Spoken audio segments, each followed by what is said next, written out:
Hello Governor, penny for the pictures. Welcome to Watch Mojo UK, and today we'll be counting down our picks for the top 10 stereotypically British movie characters. Before we begin, we publish new content every day, so be sure to subscribe to our channel and ring the bell to get notified about our latest videos. For this list, we've looked at all the ultra-familiar British stereotypes we've come to expect in movies today.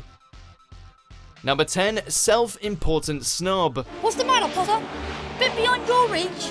Stick your nose in the air because you're too important to care. These pretentious fellows often display an overwhelming and undeserved confidence in themselves, believing that they are vastly superior to the rest of us. But they usually get their comeuppance in the form of an embarrassing reality check.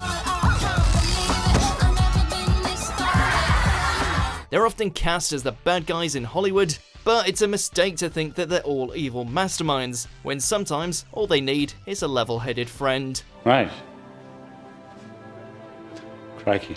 Number 9, self-deprecating realist. We do not want any adventures here, thank you. Not today. Not.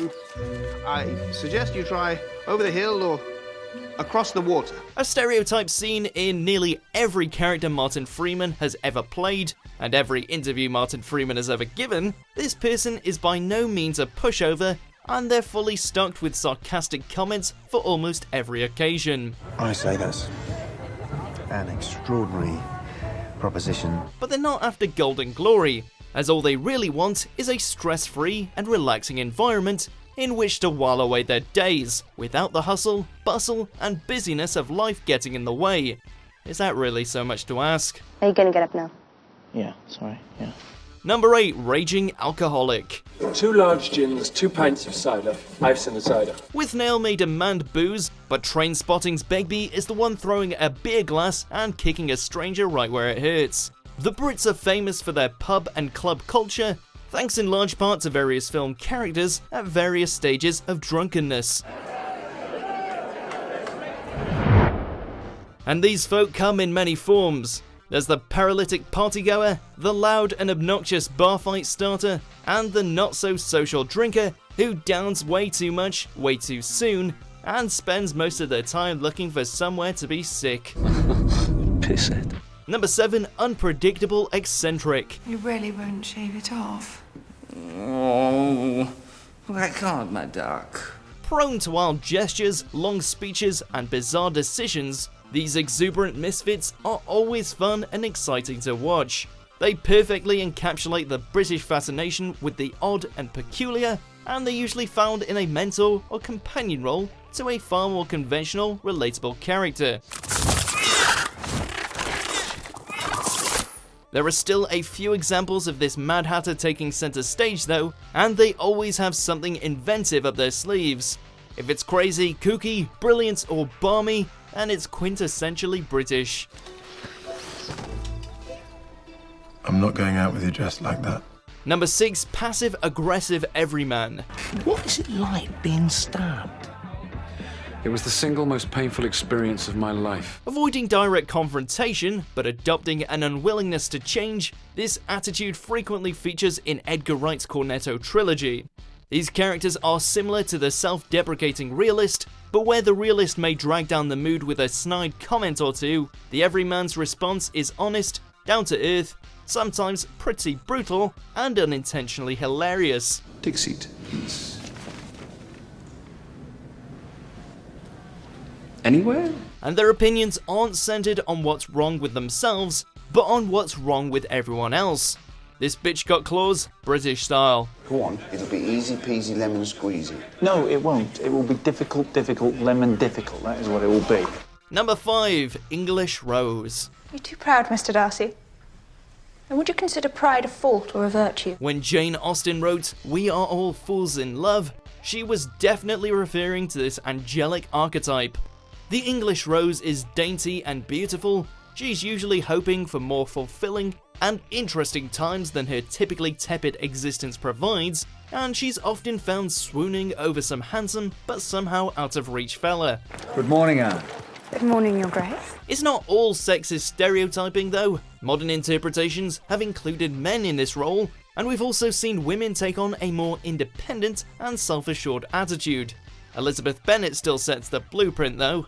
Her face is rendered uncommonly intelligent by the beautiful expression of her dark eyes. Number 4, Bumbling Bachelor. No, I don't normally think of myself as a skulker, but... Hugh Grant has built a career on this character, smiling politely, seeming bashful, and stealing hearts wherever he walks. Others have tried, but there's simply no bettering the star of 4 Weddings, Notting Hill, and About a Boy. This entry should essentially read, it's Hugh Grant. The interesting thing about me is I don't actually do anything. Separate from the English Rose thanks to his inherent social awkwardness and hopeless romantic endeavours, he doesn't battle baddies and he's not much of a hero, but he's sweet and dedicated, and the kind of guy you'd bring home to your parents. Just about. What am I doing with you? I don't know, I'm afraid. Number 3, Brutal Bad Guy. Alright, my son. When Guy Ritchie exploded onto the Hollywood scene with Lock, Stock, he brought with him a new wave of grungy gangster flicks and a character now deeply ingrained into British film. Whether it's hardman Vinnie Jones beating victims to a pulp, or Alan Ford's terrifying Brit-up laying down the law, this isn't just your average villain, but a psychotic, sociopathic, and merciless machine. Put a lead on her, Turkish, before she gets bitten. And you don't want to get bitten now, do you, sweetheart? And they're extremely good at what they do, getting results most of the time because who in their right mind is going to argue?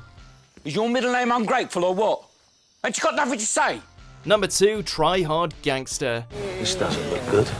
Another character whose popularity and precedence is also largely thanks to Guy Ritchie, this mid-level criminal just wants a decent payday. Some early Jason Statham roles epitomise this weapon-wielding wannabe, while Danny Dyer also plays the geezer more often than most. There's nothing especially bad about this likeable rogue, and they often find themselves clashing with the real villains more than the police, but they aren't knights in shining armour either. They'll rob you, but they won't kill you. Not intentionally anyway. What can I do? I can't make him do it, can I? Number 1, Unassuming Underdog. He didn't die in vain.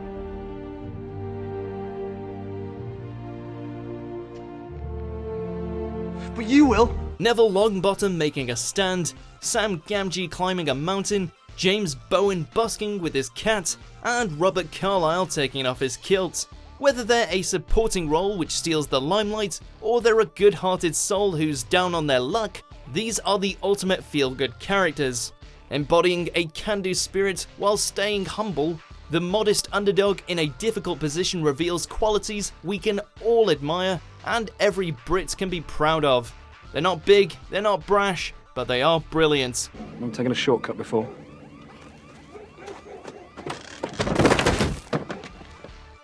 Do you agree with our picks? Check out these other great clips from Watch Mojo UK and subscribe for more great content.